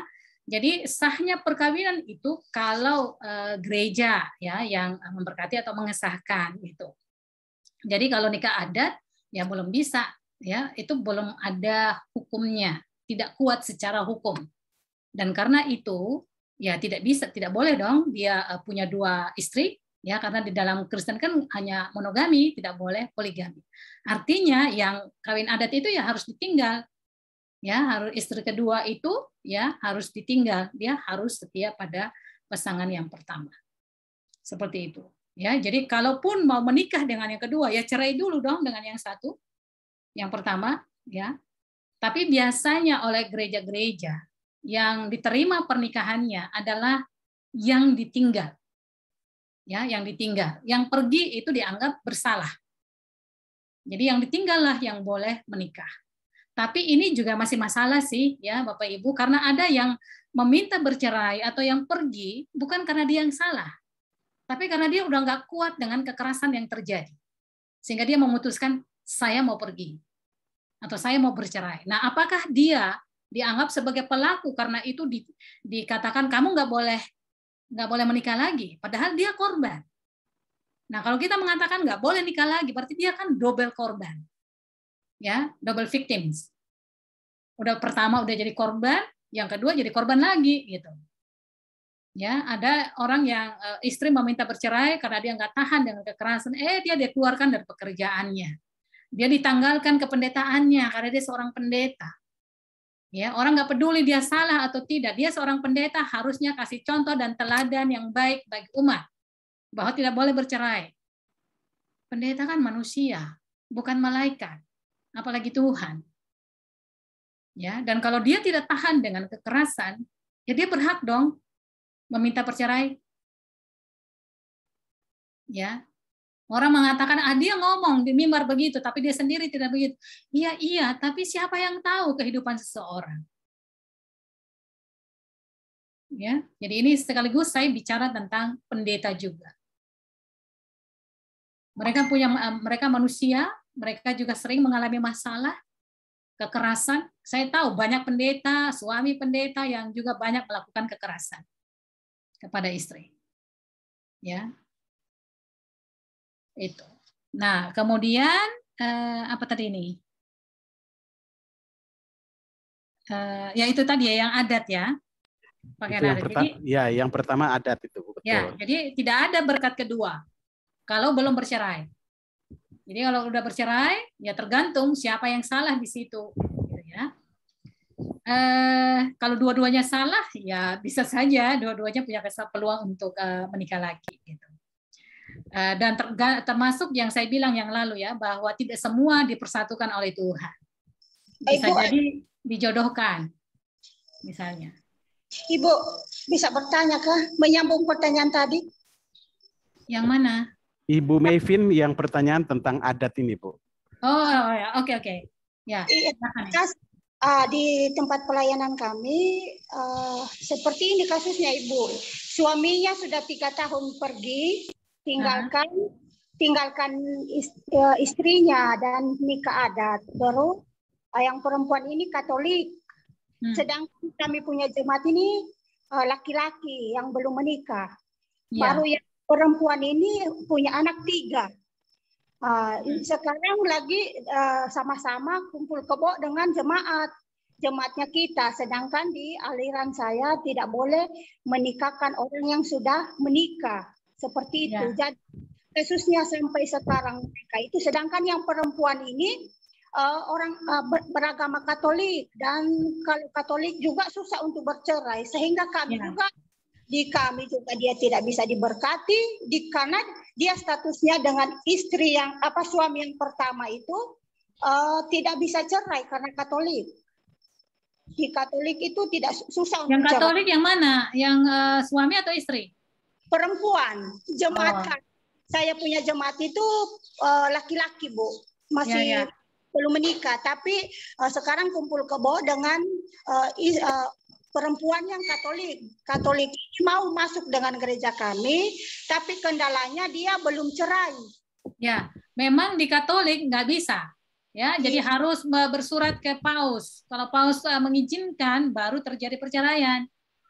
Tapi suaminya sudah nikah adat di NTT sana. Itu tetap nggak bisa gereja memberkati, karena nanti akan bermasalah dengan pihak Katolik. Ya. Jadi gereja-gereja ya kan perlu kerjasama juga nih, ya perlu kerjasama. Jadi nggak bisa kita menikahkan, nanti kita yang dituntut, ya gereja kita yang dituntut. Jadi kalau belum bercerai, ya jangan dinikahkan, ya itu konsekuensi. Tapi Bu pastor katanya nanti mengeluarkan pembatalan nikah mereka yang itu bisa Kak Ibu. Pembatalan kalau pastornya sudah disetujui dan mengeluarkan surat pembatalan baru bisa gitu. Tapi kalau belum nggak bisa. Makasih. Ya, baik. Kemudian dari Pak Agus Sega, konflik karena masalah uang, ya. Orang tua terlalu ikut campur. Nah, ini kadang yang juga bikin memicu konflik dalam keluarga. Nah, ini yang saya singgung yang lalu. Perlu di dalam katekisasi pranikah, keluarga itu dilibatkan. Ya, calon mertua itu dilibatkan. Supaya jangan jadi pengacau ya di keluarga anaknya. Nah, dia kan udah punya istri, dia kan udah punya suami. Biarlah mereka mengatur rumah tangganya sendiri. Ya, jadi kadang yang menjadi pihak ketiga itu bukan pil atau will gitu, tapi keluarga. Mertua. Ya, mereka yang terlalu ikut campur ngurusi keluarga anak mereka, dan yang sering kali menjadi korban adalah istri. Ibu mertua terlalu cerewet. Ya, kemarin saya baru baca di Facebook gitu ya. Ibu mertua, nenek ya, dan saudara-saudara perempuan dari laki-laki ini memarahi istrinya. Ya, mereka mengatakan kamu perempuan nggak benar. Ya, nggak kerja di rumah, kamu membiarkan anak kami kerja, ya anak laki-laki kerja, padahal anak laki-laki itu nggak punya pekerjaan, ya. Jadi mereka masih dalam pola pikir yang lama bahwa semua pekerjaan dalam keluarga itu tanggung jawab istri. Jadi mereka memarahi, memukul, memaki ibu itu gitu, karena merasa dia bukan seorang istri yang baik. Nah ini kan yang akhirnya yang jadi masalah kan keluarga. Ya, yang menjadi duri di dalam keluarga anak itu justru adalah mertua dan saudara-saudara perempuan, ipar-ipar itu. Jadi menurut saya perlu mereka dilibatkan di dalam katekisasi pernikah supaya mereka tahu di mana posisi mereka.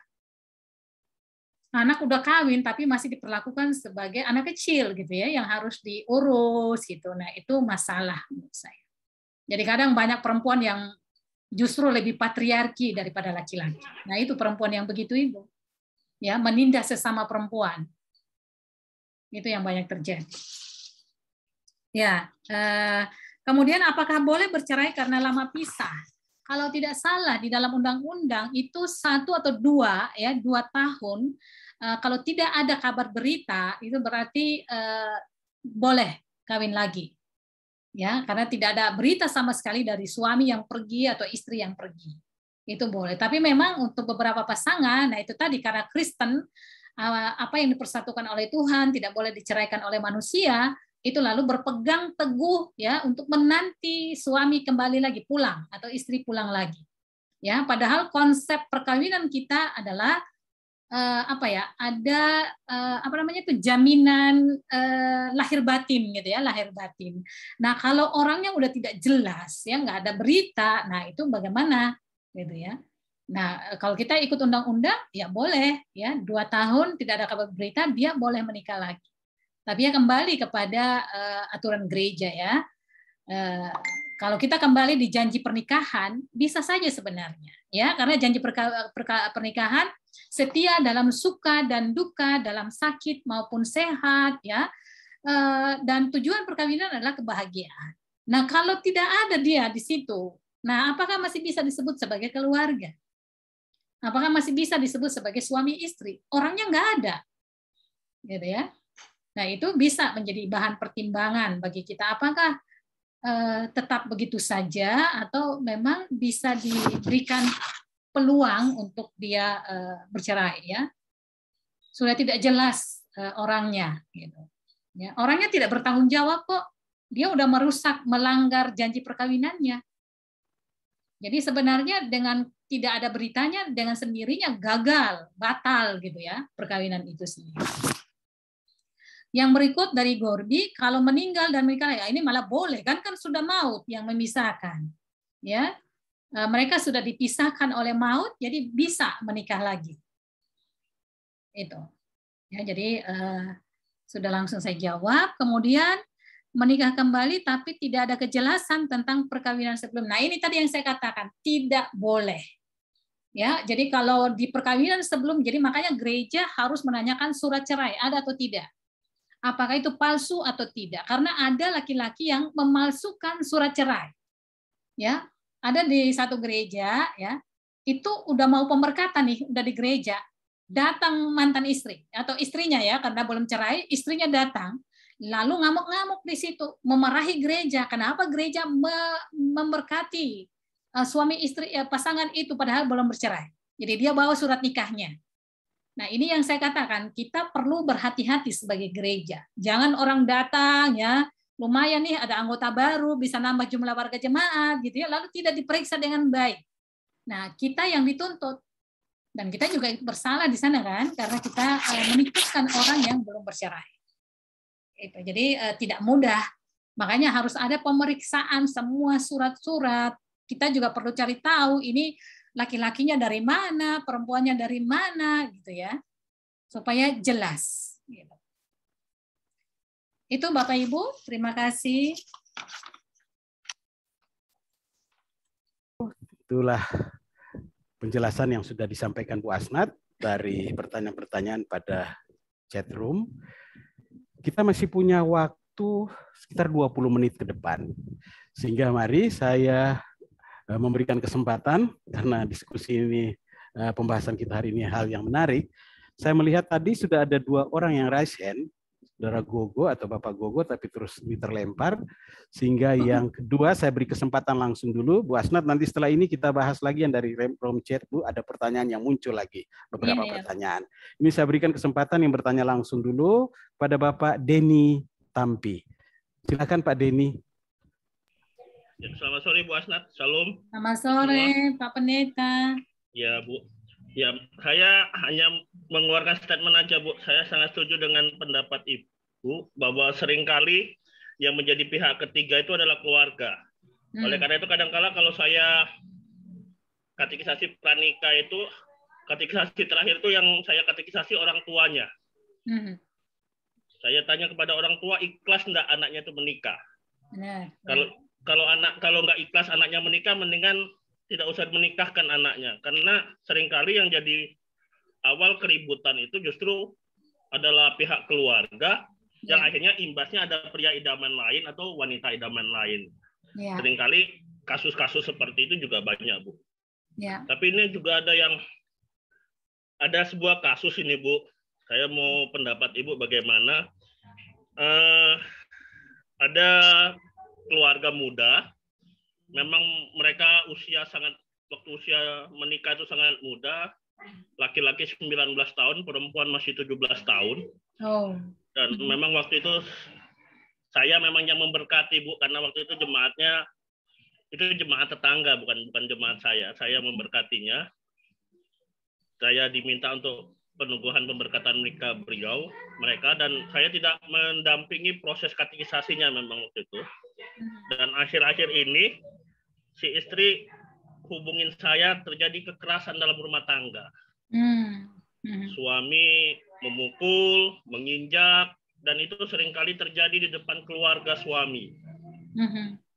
Dan tanggapan keluarga suami hanya katakan sabar saja, nanti dia pasti berubah, tanpa ada tindakan dari keluarga suami untuk menegur si suami ini. Lalu dari pihak gereja tempat dia berjemaat sekarang, itu pun sama. Pendeta yang berada di sana juga menyampaikan, ya sabar saja, tenang saja, nanti dia pasti berubah. Nah, saya ketika mendengar laporan itu kan saya jadi, jujur saja saya jadi terbeban, Bu, karena saya yang memberkati peneguhan pemberkatan nikah mereka kan. Itu bagaimana harus tindakannya yang harus saya lakukan untuk, karena itu sudah sering kali istrinya itu ditendang, diinjak, dipukul. Ya, kalau waktu 2 minggu lalu saya mengatakan bahwa ada istri pendeta yang ya wajar, ya itu cerita tentang itu, Bu. Sebenarnya. Kalau Ibu masih ingat 2 minggu lalu saya katakan saya chat di room chat, ada istri pendeta mengatakan bahwa wajar laki-laki main tangan, wajar laki-laki cari menghubungi perempuan lain hanya sekedar untuk hiburan. Nah, ini bagaimana harusnya saya untuk menyikapi hal itu. Terima kasih, Bu. Selamat sore. Baik, terima kasih. Dari room chat, Pak, lihat sekalian.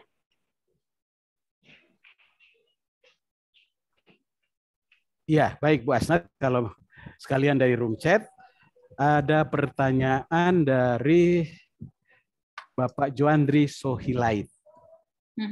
Kasus perceraian yang terjadi dalam rumah tangga pendeta yang diakibatkan karena kekerasan.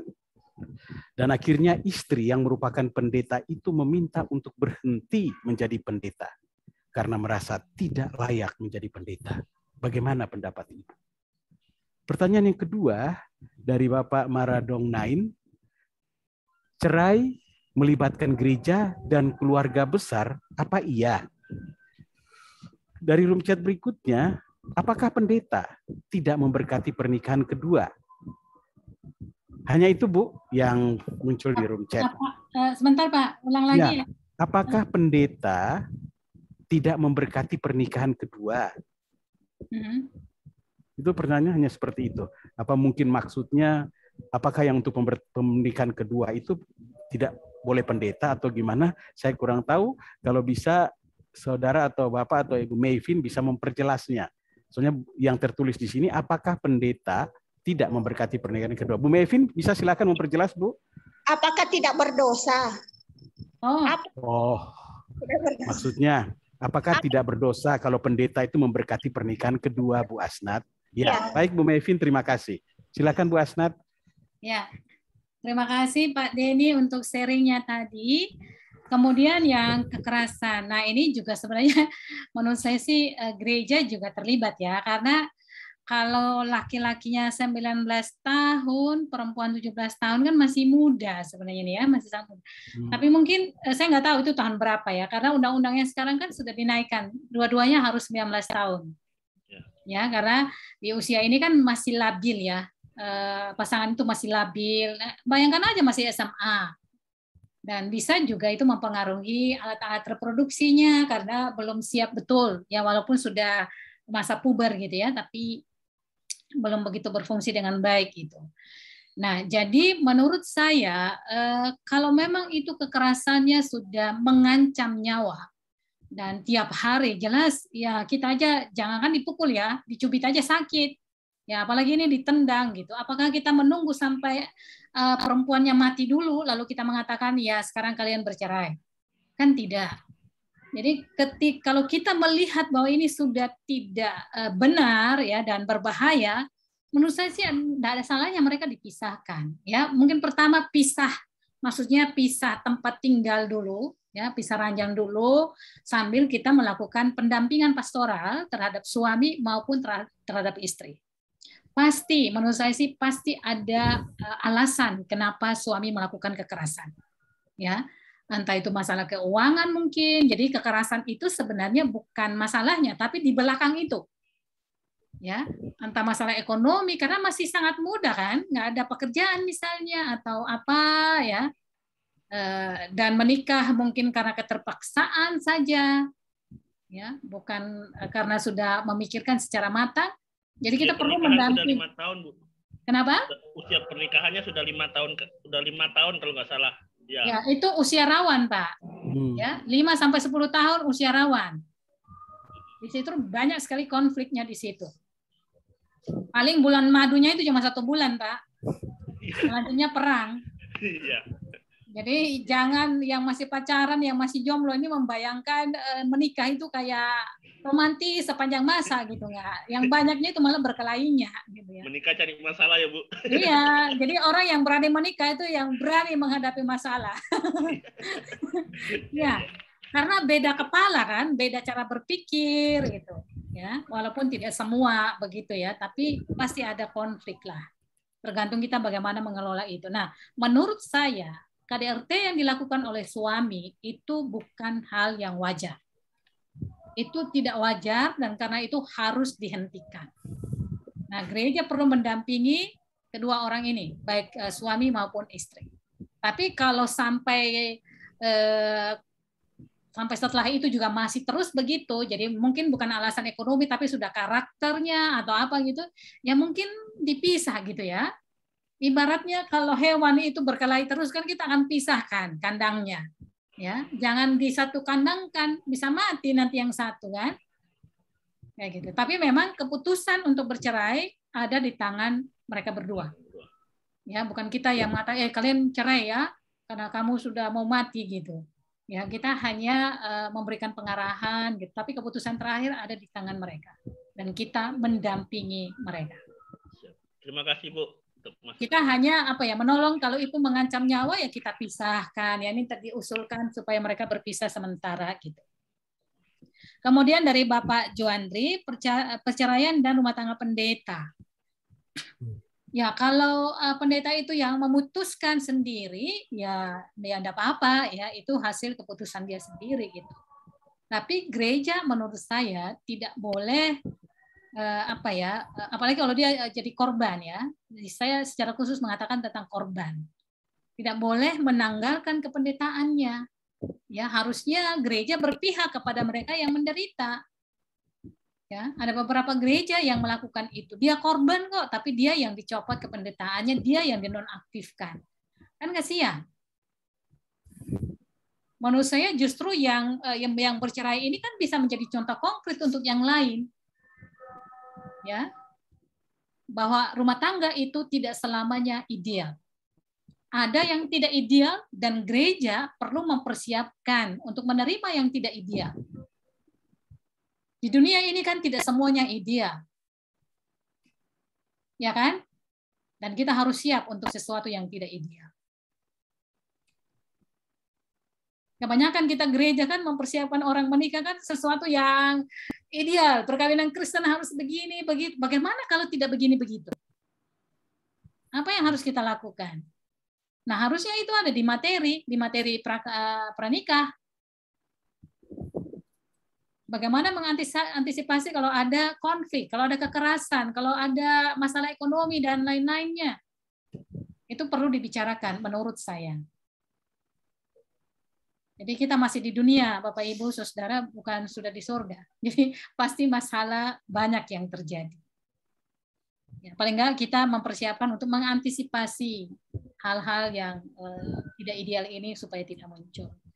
Kemudian dari Ibu Melvin ya, apakah tidak berdosa kalau pendeta memberkati pernikahan kedua ya?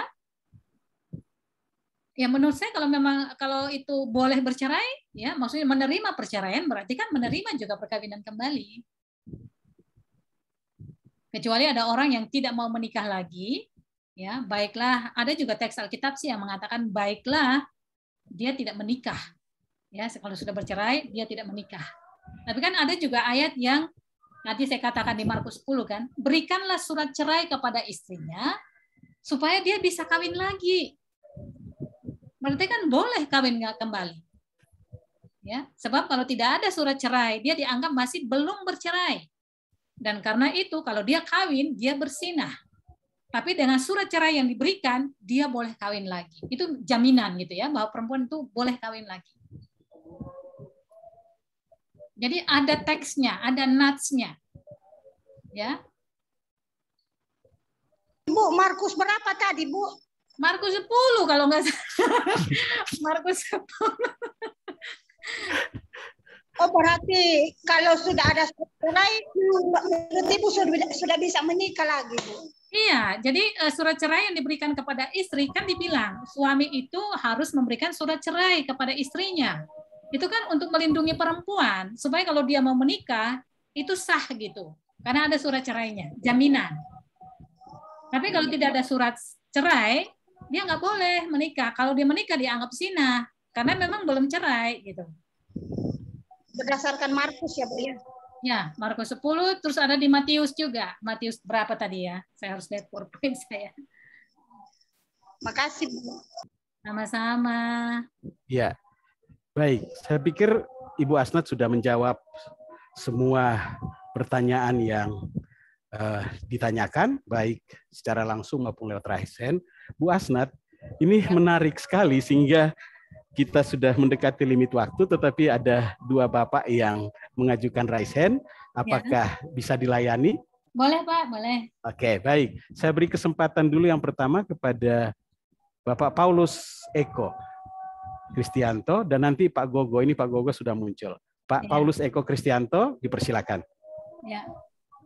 Ya, terima kasih atas materi Bu Asnat. Selalu seru ya kalau Bu Asnat memberikan materi pernikahan. Kamu yang masih persiapan. Iya betul. Nah, pertanyaan saya sederhana seperti ini, dan ini sering terjadi ketika saya memang bukan pendeta, tetapi saya waktu di praktek kejemaatan itu menemukan ini dan ini memang sering terjadi. Bagaimana tanggapan Ibu kalau pernikahan itu di atas dasarkan membayar hutang? Seringkali terjadi seperti itu Pak di pedesaan dan juga dalam budaya seperti itu. Jadi misalnya orang tuanya punya hutang yang banyak, lalu itu dialaskan kepada anaknya, kamu harus menikah sama bapak itu karena kau tahu kan keluarga itu udah banyak menolong kita, seperti itu. Tapi anaknya bilang saya tidak cinta, tapi ayolah menikah seperti itu. Dan bagaimana menurut Ibu? Terima kasih. Hanya sederhana. Ya. Silakan Bu Asnat. Hanya itu Pak Gogonya terlempar, enggak muncul lagi Pak Gogo, sudah hilang lagi. Ini udah muncul lagi Pak Gogo. Ya Pak Gogo, silakan Pak. Saya lihat muncul lagi. Silakan Pak Gogo.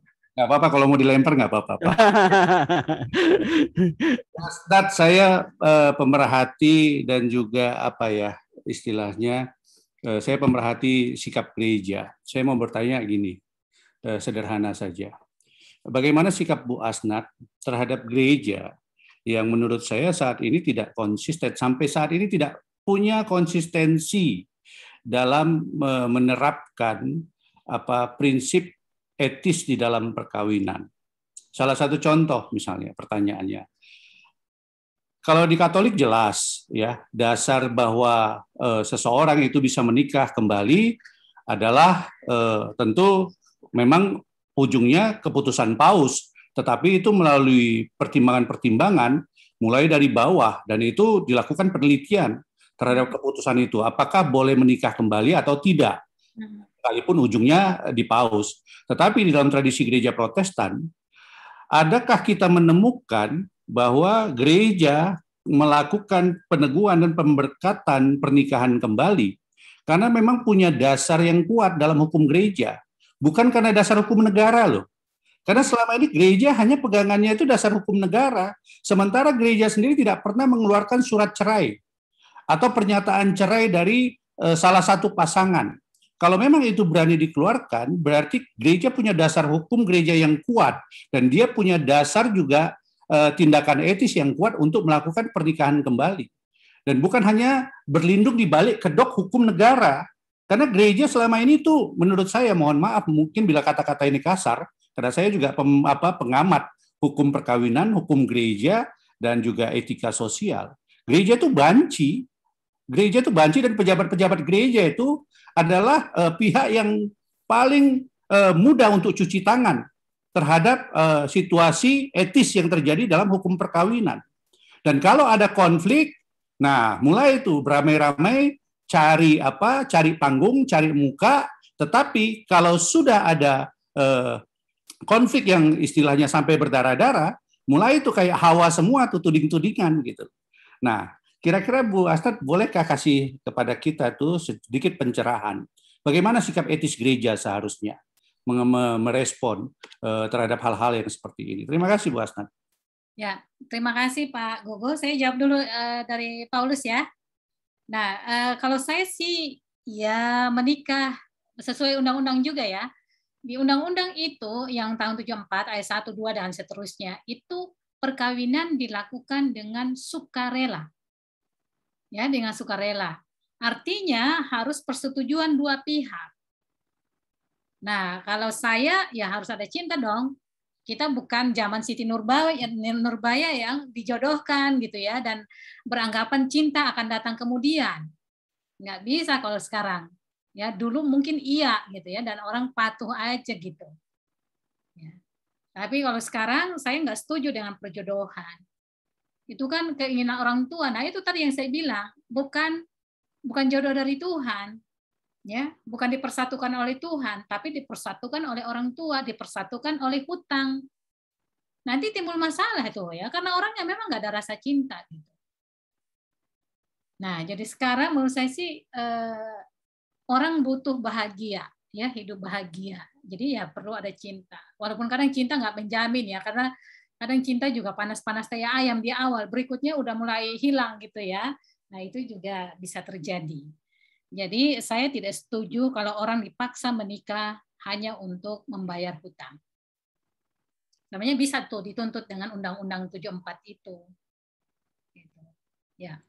Kemudian di Pak Gogo yang melihat gereja yang tidak konsisten dengan prinsip etis dalam perkawinan. Ya, tadi memang saya jelaskan tentang hukum negara ya, yang apa tadi? Boleh bercerai Kak? Tadi yang kita bicara tentang hukum negara tentang jaminan ya, orang tua yang menjamin anaknya ketika bercerai. Ya.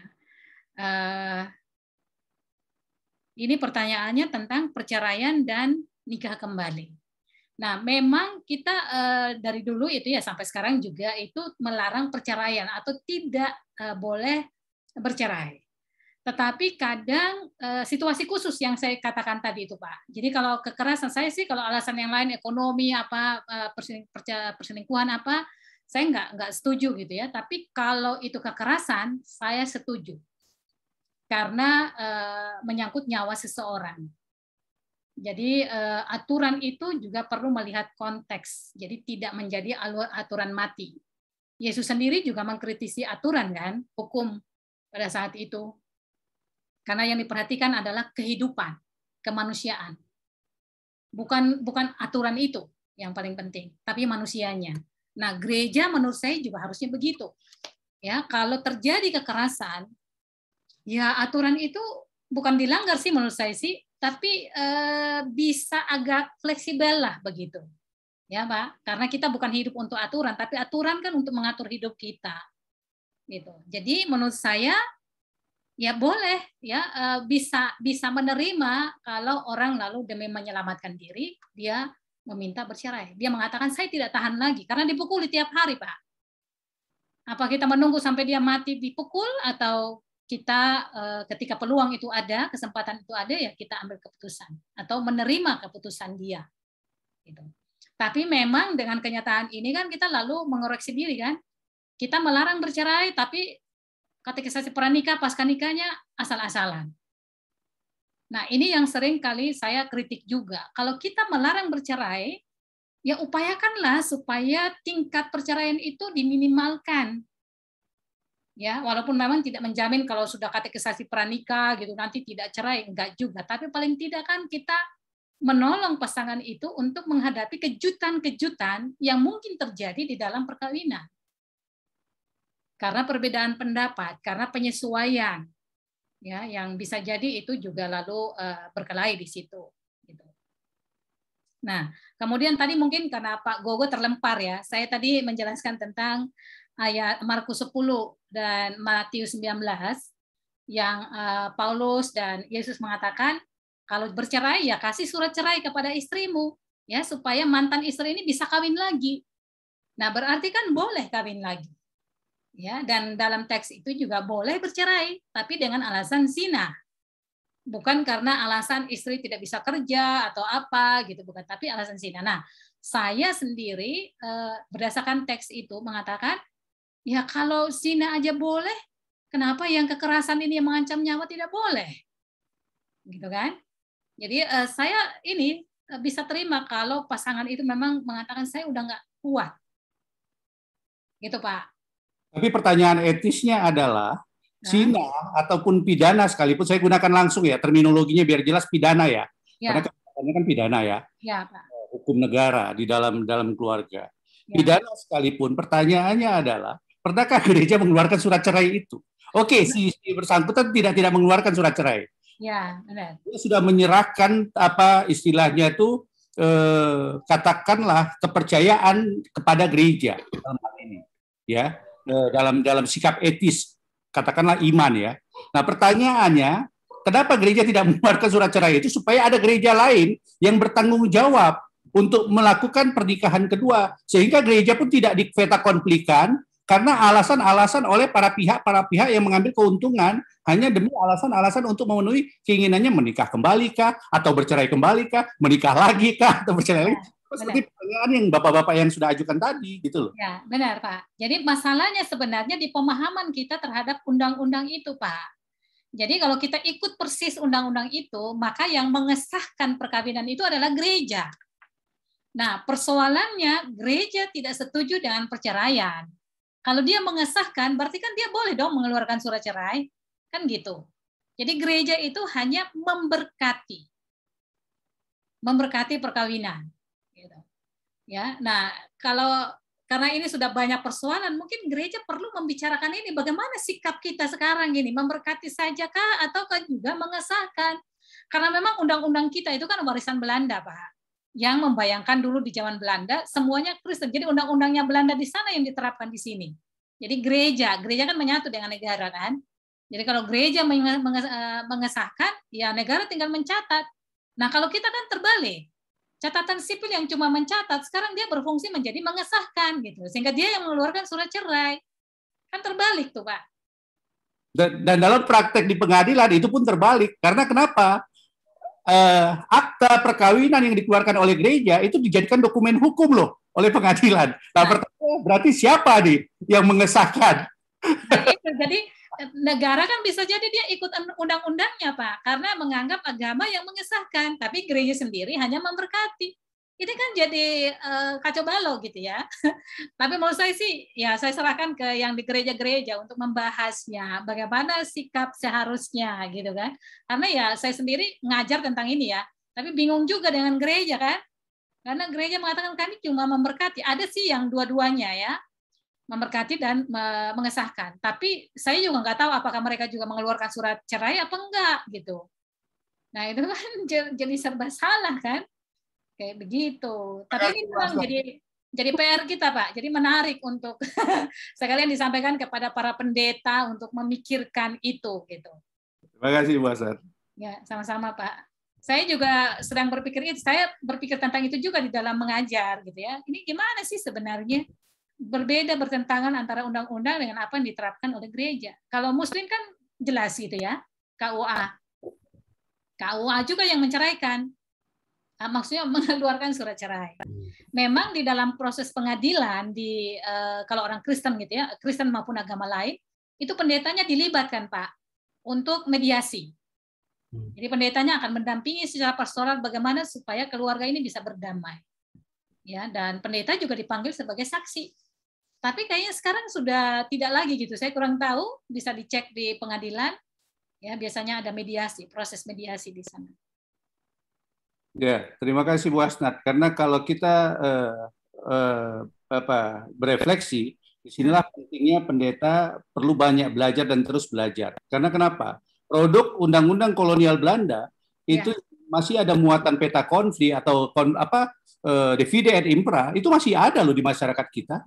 Ini membuat kita tuh perlu aware bagaimana akhirnya kita memiliki sikap etis, bukan masalah sikap legalis, dan juga bukan masalah hal yang sifatnya normatif teologis, bukan, tetapi kita ini dituntut untuk memiliki juga sikap etis terhadap hal-hal yang normatif ataupun legalis ataupun teologis itu. Makasih Bu Asnat atas sharing. Terima kasih Pak Gogo. Ini PR yang harus dibicarakan oleh gereja-gereja. Ya, baik. Wow, luar biasa sekali. Rupanya klimaks pertemuan kita selama 1 bulan ini tidak terasa.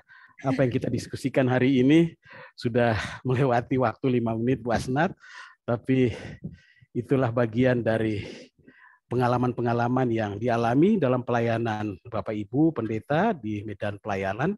Dan yang menjadi hal yang menarik tadi saya mendengar dalam presentasi Bu Asnat bahwa bukan boleh atau tidak boleh bercerai, tetapi bagaimana kita mempersiapkan sematang-matangnya proses sebelum pernikahan itu dilaksanakan. Nah, ini yang mungkin harus diperhatikan oleh semua unsur, terutama apa juga yang ditekankan Pak Gogo tadi, bahwa mungkin selama ini kita hanya menganggap itu sebagai prasyarat administrasi saja, tapi yang lebih penting sekarang kita sudah mendapatkan banyak pengalaman dan banyak ilmu yang sudah disampaikan oleh Bu Asnat dan juga pengalaman-pengalaman dari Bapak Ibu yang sudah disampaikan dalam diskusi kita kali ini. Sehingga marilah untuk kita mempersiapkan dengan sematang-matangnya semua yang berhubungan dengan persiapan-persiapan pernikah ini. Termasuk itu loh Bu Asnat, kadang tes kesehatan itu kan hanya diminta surat saja, padahal ada hal yang sangat penting di dalam tes kesehatan itu. Banyak kasus yang muncul karena ada penyakit menurun yang bisa diturunkan lewat darah, lewat gen-gen yang tersembunyi yang akan muncul dari perkawinan suami dan istri yang membawa itu semua kan bisa muncul. Padahal kan kadang kita hanya minta sehat secara administrasi. Dan yang kedua adalah bagaimana melibatkan lintas sektoral dalam pembimbingan atau pastoral pranikah. Jadi gereja-gereja juga harus berpikir ke situ bahwa tidak hanya pendeta atau penatua atau diaken saja, tetapi bagaimana mereka bisa memanfaatkan semua unsur lintas sektoral yang bisa bekerja sama untuk lebih mematangkan persiapan-persiapan pranikah ini. Terima kasih Bu Asnat, ini yang bisa saya bantu untuk bisa membantu apa yang bisa Ibu lakukan hari ini. Saya akan kembali kepada Bu Asnat untuk termasuk menurut saya termasuk masalah kemandulan ya, tes siapa yang mandul, siapa yang nggak subur, itu supaya itu tidak menjadi alasan untuk bercerai karena tidak ada anak. Nah sekarang juga lagi tren child free ya, tidak mau punya anak. Nah itu juga fenomena yang baru yang perlu dipercakapkan juga menurut saya. Nah tapi dari selama 1 bulan itu kita melihat bahwa saya sih cuma mau melemparkan ini loh persoalan kita di gereja. Ya, jadi ini saya berharap tidak berhenti di sini, tapi bicarakanlah di gereja, karena mayoritas ini yang ikut Zoom ini adalah pendeta jemaat. Ya, ada banyak persoalan dan seringkali kita bingung menghadapinya karena ya memang tidak pernah dipikirkan gitu ya. Ini sekaligus juga introspeksi diri, bagaimana kita mempersiapkan perkawinan selama ini. Ya, kategorisasi pranikahnya asal-asalan atau sekedarnya, pasca nikah apalagi gitu ya. Bulan keluarga bukannya diskusi tentang keluarga tapi pentas budaya misalnya ya, kayak begitu. Pakai baju etnis kan melenceng ya, melenceng dari apa yang harusnya kita lakukan gitu. Nah, jadi ya ini saya hanya melontarkan beberapa hal yang memang perlu dipikirkan dengan serius di dalam gereja-gereja. Gitu. Terima kasih untuk kehadirannya, untuk partisipasinya dari minggu pertama sampai minggu terakhir. Semoga ini bermanfaat bagi kita. Saya mohon maaf kalau ada kurangnya atau salah di dalam menyampaikan materi ini.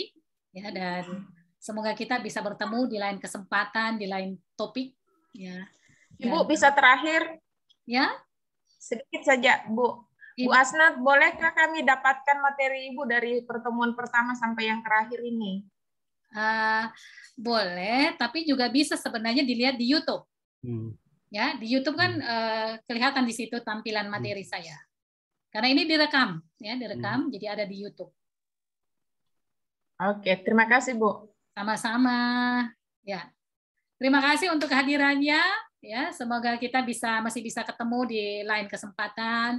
Kalau ada yang diskusi-diskusi, ya mau ajak diskusi juga boleh. Ya, terima kasih. Tuhan menyertai kita semua dan memberkati kita semua. Terima kasih, Ibu. Juga pelayanan kita di gereja, di sekolah atau dimanapun. Amin. Terima kasih, Bu Asnat. Sama-sama. Terima kasih. Terima kasih, Ibu. Terima kasih, Bu Asnat. Tuhan memberkati. Terima kasih, Bu Asnat. Sama-sama. Terima kasih, Bapak Demas. Terima kasih juga, sama-sama. Terima kasih, Pak Demas. Yang ya, Bu Asnat. Ya, sama-sama, Bu Asnat.